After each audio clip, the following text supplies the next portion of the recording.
Good morning दोस्तों, आप लोग कैसे हैं? आशा करता हूं आप लोग ठीक होंगे। तो आज के इस क्लास में हम लोग देखने वाले हैं बिहार स्टेट से बहुत ही महत्वपूर्ण प्रश्न जो 2024 में बिहार स्टेट में 24 मई 2024 को सेकेंड शिफ्ट में आया हुआ क्वेश्चन। इससे पहले जो था 24 मई को 2024 में आया हुआ फर्स्ट शिफ्ट वाला, तो फर्स्ट शिफ्ट वाला करवाए हैं।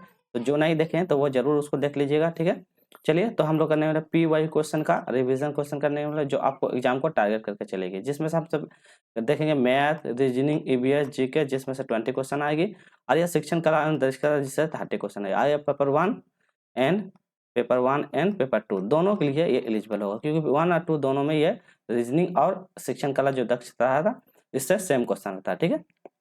तो चलिए स्टार्ट करते हैं। तो सबसे पहले हम लोग स्टार्ट करेंगे मैथ रीजनिंग से। तो चलिए आगे बढ़ते हैं। 31 से मैथ रीजनिंग रहता है, तो वहां से हम लोग पहले देखेंगे, उसके बाद फिर दूसरा ये करेंगे, ठीक है।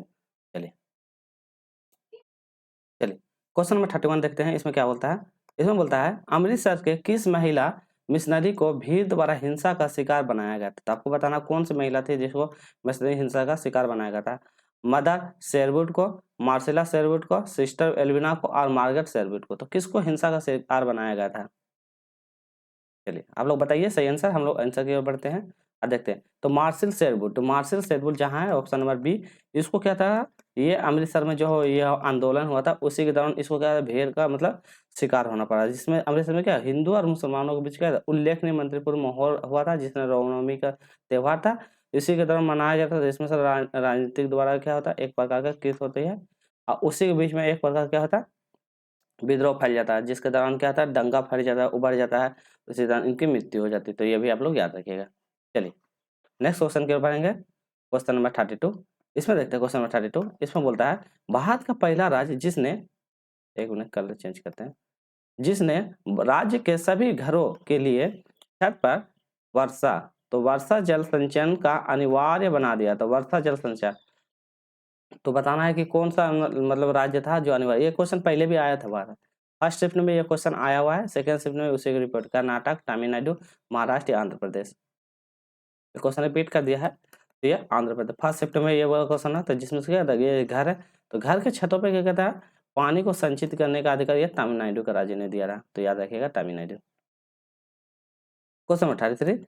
संघवाद में शक्ति के विभिन्न घटक इकाइयों के बीच विभाजित होती है। तो संघवाद में शक्ति के विभिन्न घटक इकाइयों के बीच में विभाजित होती है। केंद्रीय प्राधिकरण, तो ऑप्शन में बताता है चीनी केंद्रीय प्राधिकरण को बताता है या उपरोक्त में सभी। तो आपको बताना है इसका सही आंसर क्या होगा।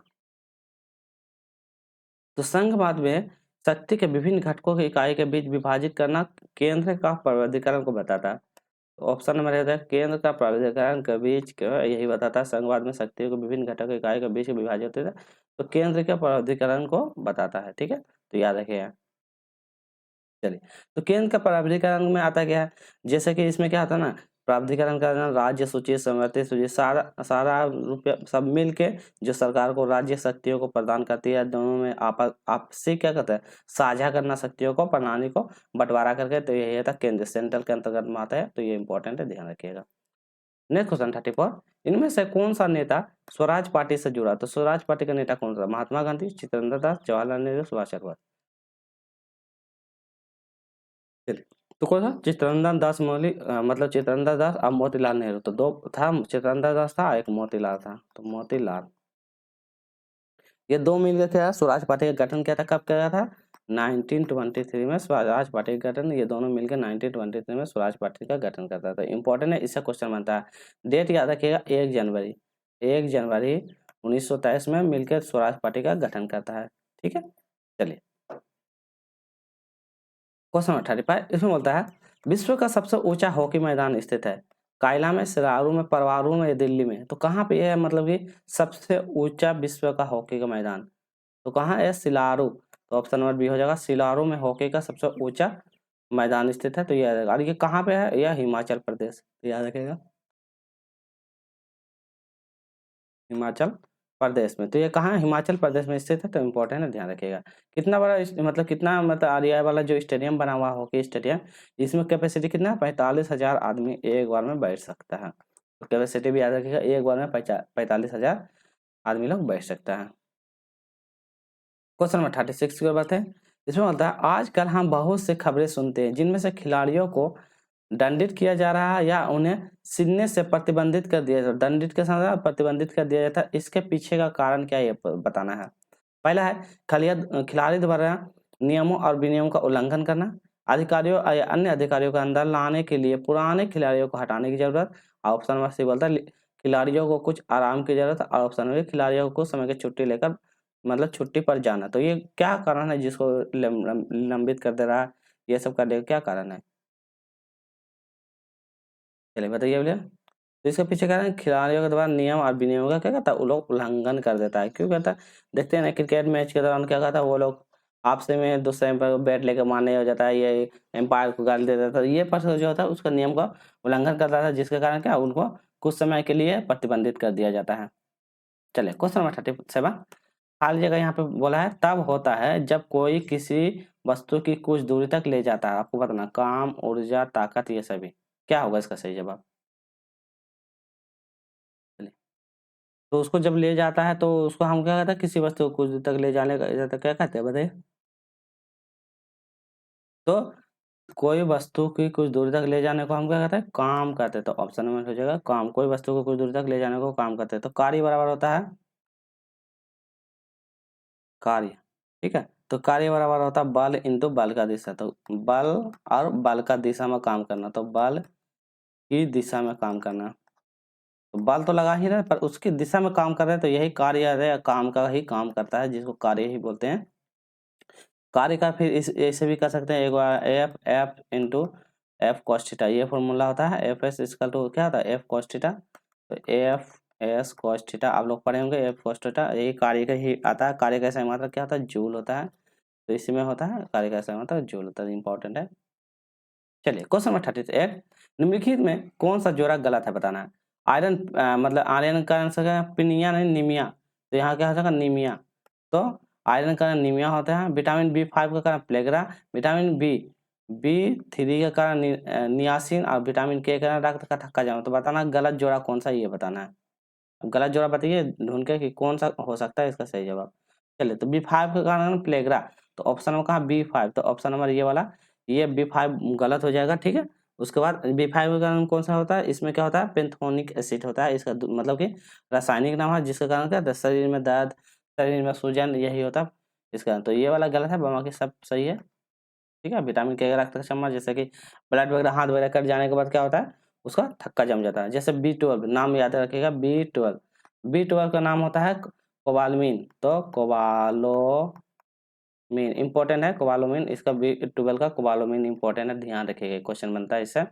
B9 B9 का रासायनिक नाम क्या, फॉलिक एसिड। तो फॉलिक फॉलिक एसिड, B9 का रासायनिक नाम है फॉलिक एसिड। जैसे कि इंपॉर्टेंट हो जाएगा B3 नियासिन हो गया, B2 राइबोफ्लाविन। हाँ, B2 का मान याद रखा है, B12 का नाम याद रहता है राइबोफ्लाविन। तो राइबोफ्लाविन, तो इसका B12 का राइबोफ्लाविन। चलिए अगला क्वेश्चन है, हमारे देश के निम्नलिखित में से किस राज्य में अधिकतर लोग नारियल के तेल पकाई के समुद्र के क्या है गछली खान पसंद करते हैं। तो आपको बताना है कि पकाए गए समुद्र की गछली खान पसंद करते हैं। तो यहाँ पे हो जाएगा मछली। तो क्या बोला, नारियल के तेल में जो पकाए गए नारियल के तेल में आप देखते हैं पकाए गए मछली को खाना पसंद करते हैं, क्यों। तो कौन सा राज्य में अधिकतर लोग ये काम करते हैं, मिजोरम में, जम्मू कश्मीर में, गोवा में, बिहार में। अब ऑप्शन से समझ में आ जाएगा कि कौन सा राज्य में ऐसा होता है। तो मछली मतलब कि तेल के नारियल के तेल से मछली पकाने का काम कहाँ होता है, ज़्यादातर गोवा में। गोवा वाले जगह पे, बीच वाले जगह पे क्या करते हैं, नारियल के तेल से वो लोग मछली पकाते हैं और उसको खाते हैं। तो उसमें क्या होता है, थोड़ा सा टेस्ट का लेवल और ज़्यादा बढ़ जाता है। चलिए क्वेश्चन नंबर 40, गरीसर झील किसने बनाया। तो गरीसर झील किसने, जैसलमेर के राजा गरसी ने, दिल्ली से अकबर ने, औरंगजेब ने, या कुतुबुद्दीन शाह सुल्तान ने। कुतुबुद्दीन सादित सुल्तान ने बताया। तो कौन बताया था गरीसर का किला, तो कौन बना था, गरीसर का जैसलमेर के राजा ने बनाया था। कौन बना था, जैसलमेर के राजा, ऑप्शन नंबर ए हो जाएगा। तो गरीसर का किला जैसलमेर का राजा बनाया था, इंपॉर्टेंट है, ध्यान रखिएगा। क्वेश्चन नंबर 41, इसमें बोलता है क्या है समबाहु। तो यहाँ पे हो जाएगा समबाहु त्रिभुज के प्रत्येक कोण की माप कितनी होती है। तो बताना है समबाहु त्रिभुज के प्रत्येक कोणों की माप कितनी होती है। चलिए, तो समबाहु त्रिभुज आपको पता होगा, ये होता है, ठीक है। तो समबाहु त्रिभुज के प्रत्येक कोणों की माप पूछा है, तो इसका फॉर्मूला होता है समबाहु त्रिभुज के प्रत्येक कोण तो लिखिए समबाहु त्रिभुज के प्रत्येक कोण की माप। तो कोण की माप को डायरेक्ट लिख देते हैं। कोण की माप का फॉर्मूला होता है n माइनस तो क्या हो जाएगा n-2 इंटू 180 बटे जितना भी है वैल्यू उसको नीचे फिर लिख देते हैं n। तो समबाहु त्रिभुज फर्स्ट सेकेंड थर्ड तो 3 कोण है तो 3 माइनस 2 गुना 180 बटा 3 होगा। तो ऊपर का जगह था 1 बटे 180 तो इसको 180 कर दिया तो 180 बटे 3 बराबर कितना हो जाएगा 60 डिग्री। तो 60 डिग्री हो जाएगा, ऑप्शन नंबर बी हो जाएगा 60 डिग्री। तो फिर ये होता है समबाहु त्रिभुज का फॉर्मूला, इसको बना लीजिएगा। चलिए इसमें बोला ज्योमेट्री बॉक्स का आकार घनाभाकार, घनाकार, आयताकार, ये से। तो ज्योमेट्री बॉक्स आप पढ़ेंगे ऐसा रहता है ज्योमेट्री का, तो क्या हो जाएगा कैसा हो जाएगा बताइए। तो बताइए आप लोग, तो इस तरह आप लोग जब भी देखे होंगे तो इसका घनाकार होता है, तो आसान ही है। तब मैथ का क्वेश्चन का लेवल बहुत आसान देता है।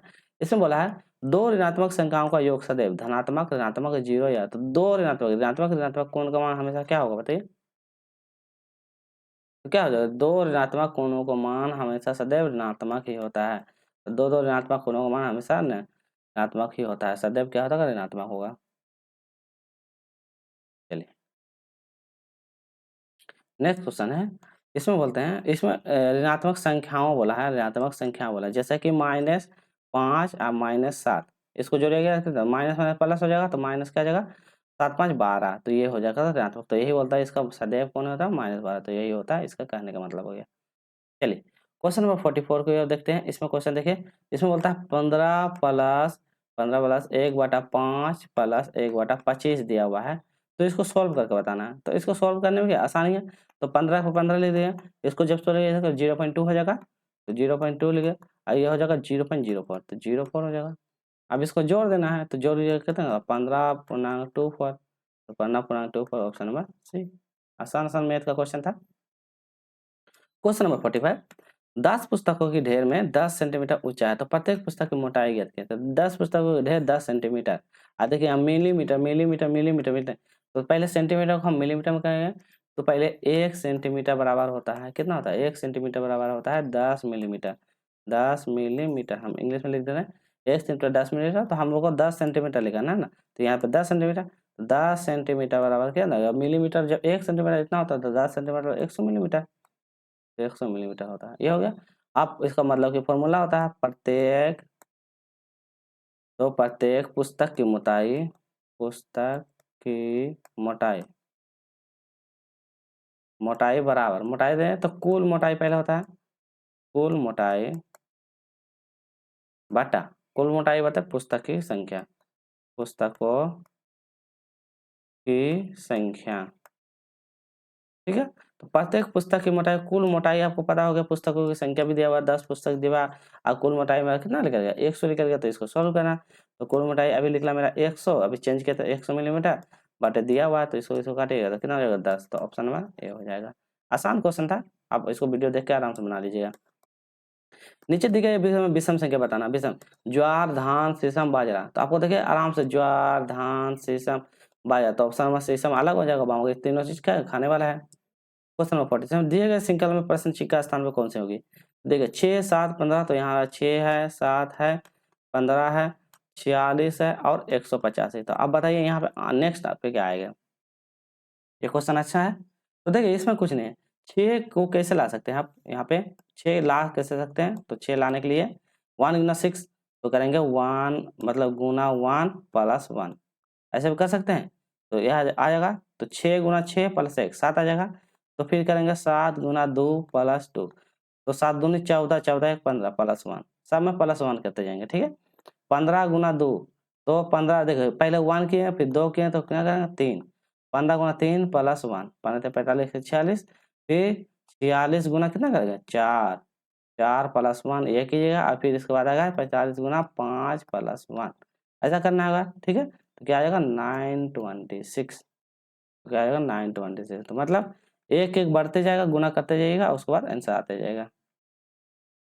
चलिए यदि किसी सरिता को ताऊ लिखा जाता है तो उसी भाषा में धीरज को क्या लिखते हैं, तो देखिए SARITA सरिता और यहाँ पे लिखता है धीरज DHIRAJ, तो इसको ताऊ लिखते हैं। तो ताऊ कैसे लिख पाइएगा बताइए। तो इसमें भी कुछ नहीं है, बस इसको थोड़ा सा कॉन्सेप्ट है, इसको आप आराम से समझिए। देखिए सबसे पहले क्या है, सरिता का कोड कितना होता है 19, तो यहाँ पे लिखे 19, इसका कोड होता है, सबका कोड लीजिए। ए का कोड कितना होता है, ए का कोड होता है यहाँ पे लिखिए, इसका कोड होता है 19, इसका ए का होता है 1, ठीक है। चलिए इसका आर का होता है 18, आई का होता है 9, टी का होता है क्या होता है 20, टी का हो जाता है 20 और इसका हो जाता है 1, ठीक है। अब उसको कुछ नहीं देखे, 19 और 1 इसको जोड़िएगा तो क्या आ जाएगा 20, फिर है 18 और 9, 18 9 जोड़िएगा तो 18 9 जोड़िएगा तो कितना 27, फिर उसका जाएगा टी और ये दोनों जोड़िए, मतलब ये दोनों 20 और 1 जोड़िएगा तो 21, 21 होता है। तो देखिए अब यहाँ देखिए 20 किसका हो जाएगा टी, 27 किसका होता है, तो 27 का 25, 26, 26 तो यहाँ पूरा कंप्लीट है, 27 फिर यहाँ से हो जाएगा 26 जेड का होता है। चलिए और यहाँ से हो जाएगा 21 यू, हो गया, समझ में आ गया। तो देखिए ये दोनों कोड को जोड़ेंगे, ये दोनों कोड को जोड़ेंगे, ये दोनों कोड को जोड़ेंगे और उसका आंसर डी का मतलब होता है 4, एच का मतलब 8, 8 4 हो जाएगा 12, तो 12 किसका होता है, तो 12 जिसका होगा उसका कोड लेगा, तो 12 होता है एल का, तो एल का देखिए कहीं से स्टार्ट है, एल का आ जाएगा। फिर देखिए आई का मान होता है 9, 18 का होता है 9 और 18 जोड़िएगा तो कितना हो जाएगा, 9 18 जोड़िएगा तो यहाँ हो जाएगा 27, 27 का मान होता है ए, तो एल ए तो हो जाएगा। फिर ए का मान होता है 1 और जे का मान ई जे, जे का मान होता है 6, तो 5 और 6 एक साथ हो जाएगा, ठीक है। ई जे, जे का मान होता है 10 ना, हाँ 10 होता है, 10 एक 11, तो 11 11 मान किसका था, के का मान, तो ए लेके लेक, ठीक है। चल एल ए लाल हो गया ना, तो एल ए के, तो ऑप्शन नंबर यहाँ पे डी हो जाएगा लेक, ए लेके हो जाएगा लेक। चलिए यहाँ वाला है, इसमें हम थोड़ा सा फिगर इसको बना दे रहे हैं, तब के उसके बाद फिर हम आगे बढ़ेंगे। चलिए आपके पास यहाँ फिगर दिया हुआ है, ठीक है। आप फिगर को पहचान क्या बताइए, तो पहला फिगर दिया हुआ है, तो इसमें बोलता है रेल बस और टैक्सी के बीच में संबंध कौन सा होगा, रेल बस टैक्सी। तो देखिए पहला रेल बस टैक्सी को नहीं मिला, इसमें भी देखिए रेल के अंदर ये तो आएगा नहीं, तो ये भी नहीं होगा, ये तो होगा नहीं। तो देखिए एक रेल अलग होता है, बस अलग होता है और टैक्सी अलग, तो तीनों अलग अलग हो जाए, तो ऑप्शन नंबर इसका डी सही हो जाएगा, तो क्या हो जाएगा ऑप्शन नंबर डी। चलिए क्वेश्चन नंबर 50 कर लेते हैं। इसमें क्वेश्चन नंबर 50 में देख लेते हैं, इसमें भी थोड़ा सा इम्प्रूव करना पड़ेगा। तो देखिए यहाँ 28 दिया हुआ है, ठीक है। 28 डिवाइडेड बाय 12, 12 प्लस 16, 16 के बाद माइनस 32, ये दिया हुआ है, ठीक है। तो आपको यहाँ पे क्या दिया है, ये ओवरऑल इसमें दिया है, प्लस गुना होता है माइनस का कितना होता है, तो ये ओवरऑल दिया है, तो इसका मान सोल्व करके आपको बताना है कि क्या आ जाएगा। तो मतलब गुना का प्लस दिया है, तो गुना का प्लस दे दिए हैं, ठीक है। चलिए गुना का प्लस दिया, प्लस का अर्थ गुना दिया है, तो प्लस का यहाँ पे गुना दिया हुआ, ठीक है। उसके बाद डिवाइड का माइनस है, तो ये डिवाइड है, ठीक है। यहाँ डिवाइड, डिवाइड का दिया माइनस, चलिए डिवाइड का माइनस दिया और माइनस का डिवाइड है, तो इसके बाद फिर है माइनस, माइनस का अर्थ दिया है डिवाइड, ये दिया हुआ है। अब इसको सोल्व करना है और इसको बताना है, तो ये तो आसानी है। चलिए तो इस तरह हो गया।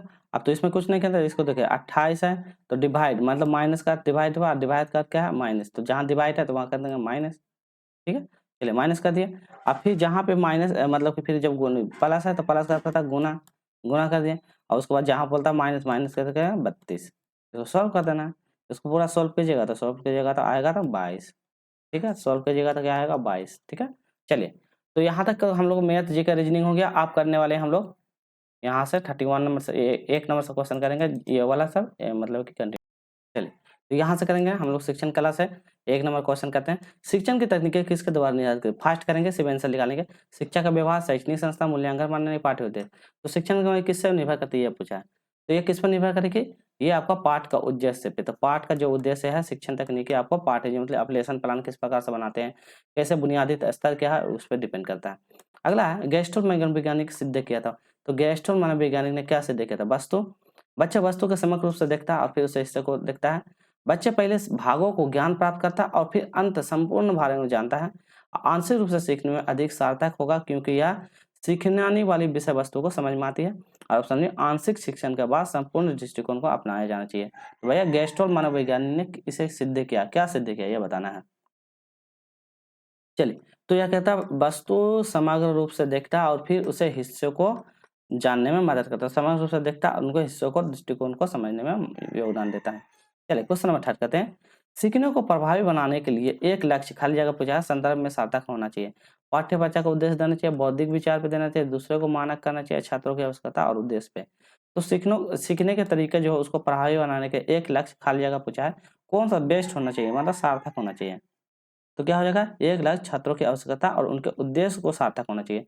तो बच्चों की जो अभी आवश्यकताएँ नीडेड है उन पे ध्यान देंगे और उनका उद्देश्य क्या, अचीवमेंट क्या करना चाहता है, ये चीज़ पे हम सबसे ज़्यादा फोकस करेंगे। चलिए क्वेश्चन नंबर 4 में शैक्षणिक उद्देश्य के 2 घटक। तो शैक्षणिक उद्देश्य के 2 घटक संज्ञानात्मक और भावनात्मक क्षेत्र होता है, अपेक्षिक व्यवहार और शिक्षार्थी का प्रमाण होता है, प्रदर्शन और कौशल होता है, सामान्य या विशिष्ट होता है। तो कौन सा हो जाएगा शैक्षणिक उद्देश्य के 2 घटक?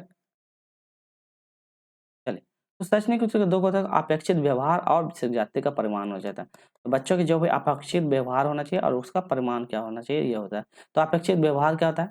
या उस विशिष्ट क्रियाविधि व्यवहार को निर्देशित करता है जिसमें से क्या होता है, शिक्षक चाहता है कि छात्र प्रदर्शन करे। प्रदर्शन मतलब अपनी एक्टिविटी दिखाएँ, अपना प्रदर्शन, अपने उसके पास जो भी कौशल है, उनको दिखाएँ, ठीक है? ये होता है। और शिक्षार्थी का परिमाण, तो परिमाण क्या होता है? परिमाण में होता है कि बच्चों क्या कर रहा है, परिमाण तो आपको पता है, मतलब परिमाण मतलब रिजल्ट, सिंपल। तो उन परिमाणों को दर्शाता है जिसमें से सीखने की प्रक्रिया अंत में प्राप्त करता है, मतलब सीखने के जो अंत में जो होता है परिमाण उसको प्राप्त हो रहा है, उनकी क्षमता, उनके व्यक्तिगत विकास क्या हो रहा है, तो ये उसका परिमाण को दर्शाता है। शैक्षणिक उद्देश्य का वर्गीकरण का प्रस्तुत किया था कब? 1946 में, 1956 में, 1966 में, 1976 में। तो ये सब के लिए हमेशा आपको डेट याद रखना पड़ेगा। तो कब? 1956 में दिया था। 1900 में और कौन दिया था? Bloom taxonomy. तो ब्लूम टैक्सोनॉमी दिया था। तो ब्लूम टैक्सोनॉमी आप लोग पढ़े हो, तो उन्होंने 6 सिद्धांत दिया था, कौन-कौन से, जैसे-जैसे बच्चा बढ़ता है उनके ढांचा में कैसे-कैसे परिवर्तन होते जाता है, तो यह सिद्धांत दिया था। क्वेश्चन नंबर 6 कहते हैं प्रदर्शन विधि है आदर्शवाद दर्शन द्वारा बनाई गई सबसे पुरानी शिक्षा नीति है। तकनीकी स्कूल और प्रशिक्षण कॉलेज का उपयोग में की जाने वाली एक शिक्षा नीति है। ब्लैक बोर्ड या कठपुतली का अतिरिक्त रूप से जोड़ने का एक रोचक बनाया और शिक्षक के निरंकुश और अनुवादक दोनों प्रकार का मानना। तो कौन सा होगा प्रदर्शन विधि का उदाहरण? प्रदर्शन विधि का कौन सा उदाहरण? तो प्रदर्शन विधि का होगा प्रशिक्षण कॉलेज में उपयोग किए जाने वाली कक्षा की रणनीति। तो क्या हो जाएगा, प्रशिक्षण कॉलेज में किए जाने वाले जितने भी बच्चे की कक्षा की रणनीतियाँ उनको आप तैयार करना, यही इसका अंतर्गत में आता है। चलिए क्वेश्चन नंबर 7 समस्या समाधान शामिल। तो समस्या समाधान, अभी तो क्वेश्चन देख के भी समझ में आ रहा है। कल्पना पे, चिंतन सोच पे, भिन्न पे या अपसारी। तो समस्या का समाधान किसमें शामिल होती है? तो समस्या का समाधान जब भी होगा तो बच्चों का चिंतनशील करवाएगा। चिंतनशील क्या होता है?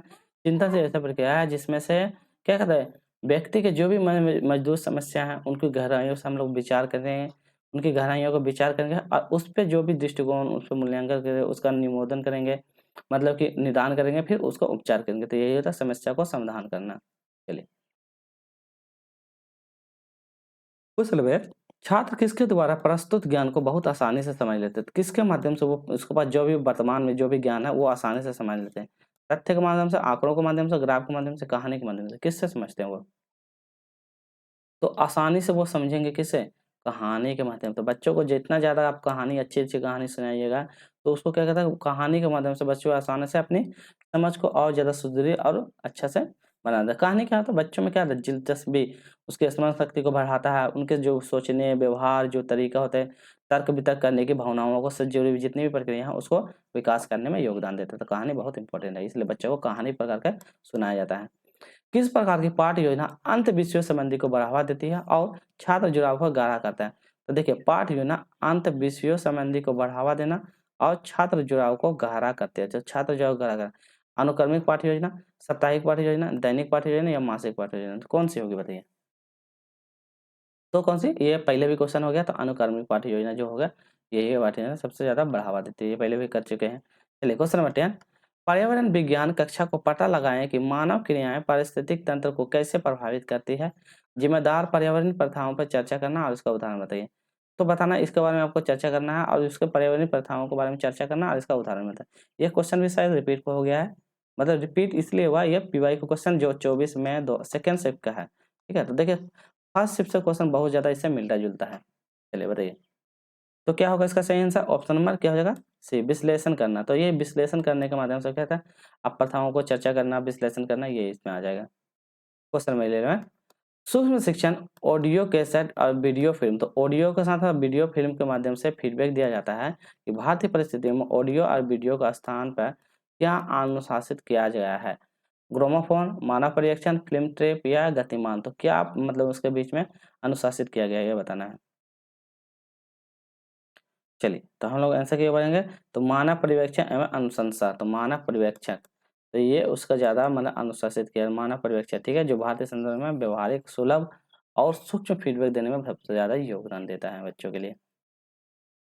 क्वेश्चन नंबर 12, सूक्ष्म शिक्षण का घटक तत्व कौन सा नहीं है? तो नहीं पूछा। विशिष्ट शिक्षण क्वेश्चन, प्रतिवादी का समर्थन, नियंत्रण वातावरण या जटिलता। आंसर क्यों हम लोग बढ़ते जाते हैं? तो सूक्ष्म शिक्षण का घटकता नहीं पूछा है, तो कौन सा का घटत्व का जटिलता।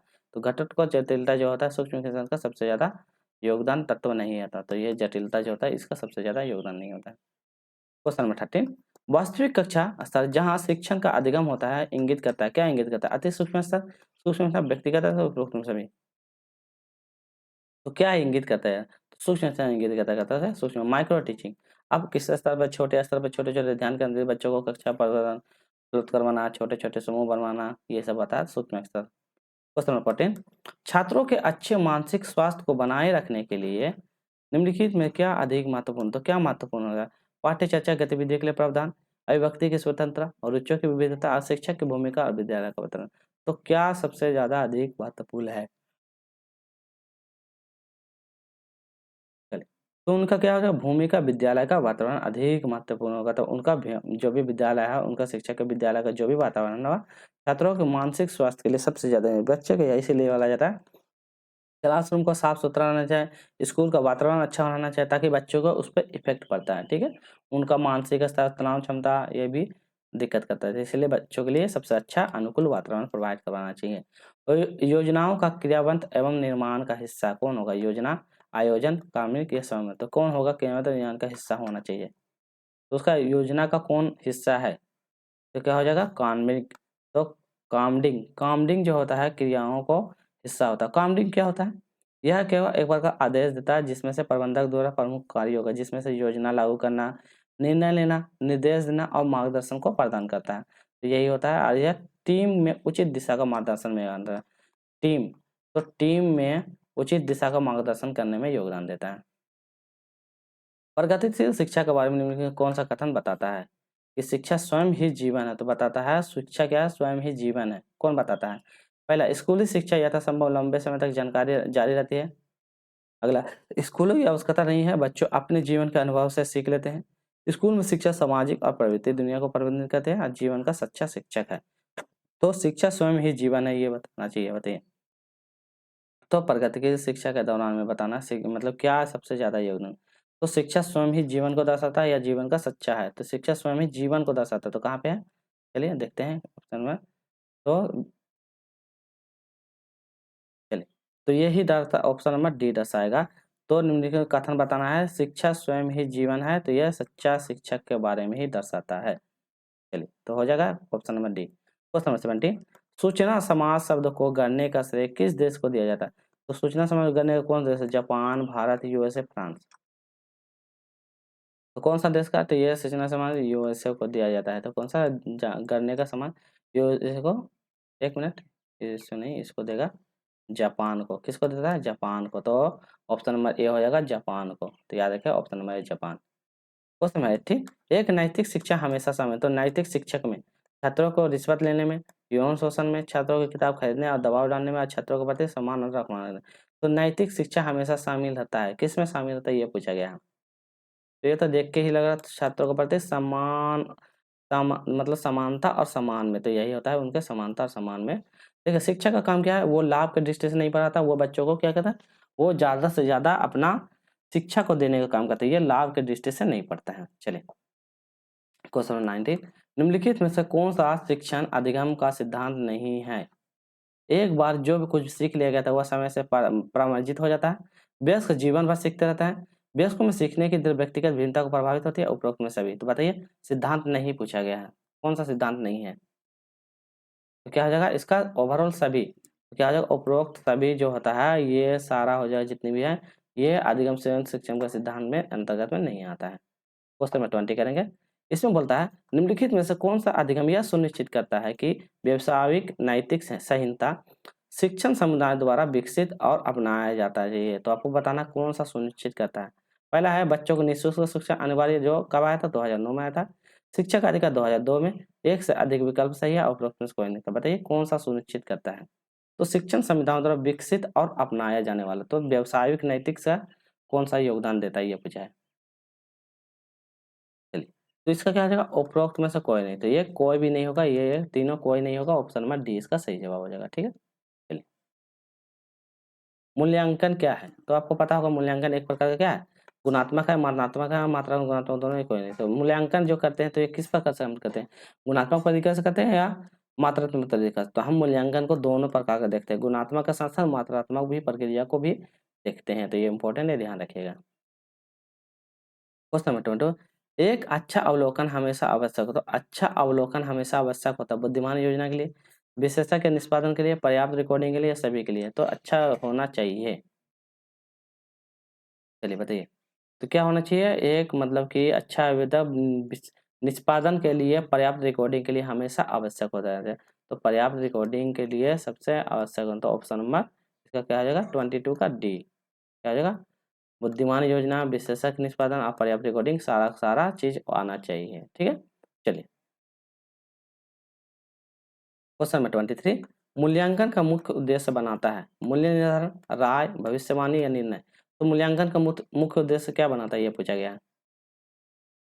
क्या बता, निर्णय लेना, निर्णय लेने का काम मूल्यांकन में काम आता है, तो निर्णय लेना इसका आंसर। तो मूल्यांकन आप जानते हैं इवैल्यूएशन बच्चों को क्या कहता है, क्लास के पढ़ाने के दौरान होता है, बच्चों के मतलब जो भी होता है, मतलब पढ़ाई कंप्लीट होने के बाद उनके बाद में जो भी मूल्यांकन, हाँ बच्चों ने कितना सीखा, कितना अध्ययन करेंगे, क्या चाहिए, तो ये सब मूल्यांकन किया जाता है, तो यही होता है मूल्यांकन का उद्देश्य। चलिए क्वेश्चन नंबर 24, जिस आधार पर विषम गतिविधि और अनुभव की योजना बनाई जाती है उसे हम क्या कहते हैं, इकाई कहते हैं, डिजाइन कहते हैं, पाठ कहते हैं या पाठ्यक्रम। हम लोग क्या कहते हैं, ये क्वेश्चन पूछा है।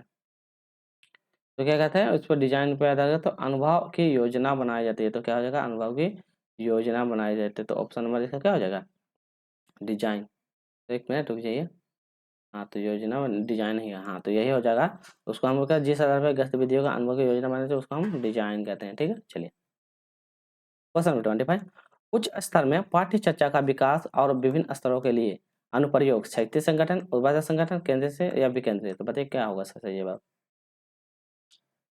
चलिए तो क्या हो जाएगा, कक्षा प्रबंधन छात्रों के बीच प्रतिस्पर्धा शैक्षणिक सिस्टम में शामिल नहीं है, तो कक्षा प्रबंधन, तो इसमें बोलता है मतलब अच्छा 25 बोला ना, केंद्रीय प्राधिकरण विकास के अनुप्रयोग उच्च स्तर पर सभी निर्णय और दिशा का केंद्र का प्राधिकरण नियंत्रित होता है, तो केंद्रीय का प्राधिकरण नियंत्रित, तो केंद्रीय का प्राधिकरण यहाँ पे अनुप्रयोग में उपयोग में लाते हैं। क्वेश्चन नंबर 2, कक्षा प्रबंधन में शिक्षण गतिविधि शामिल नहीं है, क्या शामिल है, आकलन की प्रक्रिया, सामग्री प्रबंधन, छात्रों के बीच प्रथा, उपरोक्त में कोई नहीं। तो क्या शामिल नहीं है, तो शिक्षण गतिविधियां शामिल नहीं, तो क्या हो जाएगा, शिक्षण गतिविधियां शामिल नहीं है, तो बच्चों के लिए जो सामग्री का जो भी प्रक्रिया होता है शिक्षण गतिविधियों में शामिल नहीं है, तो क्या होगा, कक्षा प्रबंधन। ठीक है, तो याद रखिएगा कक्षा प्रबंधन जो होते हैं उनकी गतिविधियां शिक्षण गतिविधियों में शामिल नहीं किया जाता है। चलिए तो हो जाएगा ये वाला। ठीक है, चलिए इसलिए क्योंकि बच्चों के बीच में कभी भी है ना, बच्चों के बीच में कभी भी प्रतिस्पर्धा नहीं करना चाहिए कि तुम तेज हो तो तुमको अलग पढ़ाएंगे, ये तो इसलिए प्रतिस्पर्धा से क्या होता है, बच्चों में डीमोटिवेशन, नेगेटिव थिंकिंग आ जाती है, जिसके द्वारा उनके कक्षा प्रबंधन में दिक्कत करती है।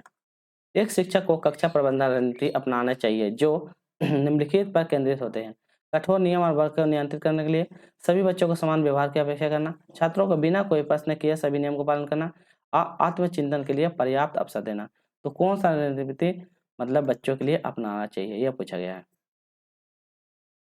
तो आत्मचिंतन के लिए पर्याप्त अवसर देने के पे केंद्रित, तो आत्मचिंतन के लिए पर्याप्त अवसर देना, तो इसलिए बच्चों को क्या खुद से थिंकिंग करना, सोचने के लिए एकदम पर्याप्त अवसर देना चाहिए। ठीक है, ऑप्शन नंबर डी हो जाएगा। क्वेश्चन नंबर 28, एक किशोर को सत्ता के खिलाफ विद्रोह क्यों करना पड़ता है, तो किशोर के खिलाफ के लिए क्यों, वह सोचता है कि वह काफी परिपक्व है इसलिए, उसके विचार कार्य और मान्यता में स्वतंत्र रहता है इसलिए, वह सोचता है कि वह काफी बुद्धिमान इसलिए, उनका मानना है कि उन्हें किसी भी सलाह की जरूरत नहीं है।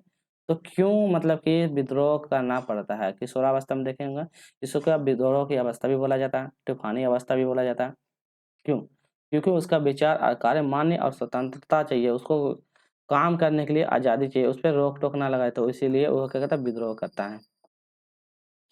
क्वेश्चन नंबर 29, मानचित्र पढ़ने के लिए आवश्यक कौशल है, अभिव्यक्ति क्षमता को आकर्षित करने के लिए उत्कृष्ट संचार कौशल, स्थानों, दूरियों और दिशाओं को सापेक्षिक से समझाने की क्षमता, उत्कृष्ट ड्राइविंग और पेंटिंग कौशल, या ग्लोबल गणना या स्केच पेंटिंग का उपयोग करने की क्षमता। बताइए मानचित्र पढ़ने के लिए आवश्यक कौशल क्या होना चाहिए। चलिए तो मानचित्र पढ़ने के लिए आवश्यक कौशल क्या शामिल होना था? स्थान, दूरी और दिशाओं में सापेक्षिक स्थितियों को समझने की आवश्यकता। तो स्थान और दूरी और दिशा, तो स्थान और दूरी और दिशा को सापेक्षिक स्थितियों को समझने की, तो ऑप्शन नंबर बी हो जाएगा इसका सही जवाब। चलिए क्वेश्चन नंबर 30। शालिनी अपनी कक्षा के छात्रों के लिए पोषण विषय को परिचय देना चाहती है, तो उसे चाहिए तो पोषण के बारे में परिचय देना चाहती है तो क्या करना चाहिए? ब्लैक बोर्ड पे पाचन तंत्र का आरेख खींचेगी, पोषण तत्व भरपूर विभिन्न खाद्य पदार्थों को उदाहरण देगी, विभिन्न प्रकार के खाद्य पदार्थ को दिखाने वाले चार्ट का उपयोग करेंगे, या छात्रों द्वारा टिफिन बॉक्स खोलने के लिए कहेंगे या सामग्री देखेंगे उसको बात का स्पष्ट करेंगे। बताइए पोषण के बारे में बताएंगे तो क्या करेगी वो? ये तो आसान ही है।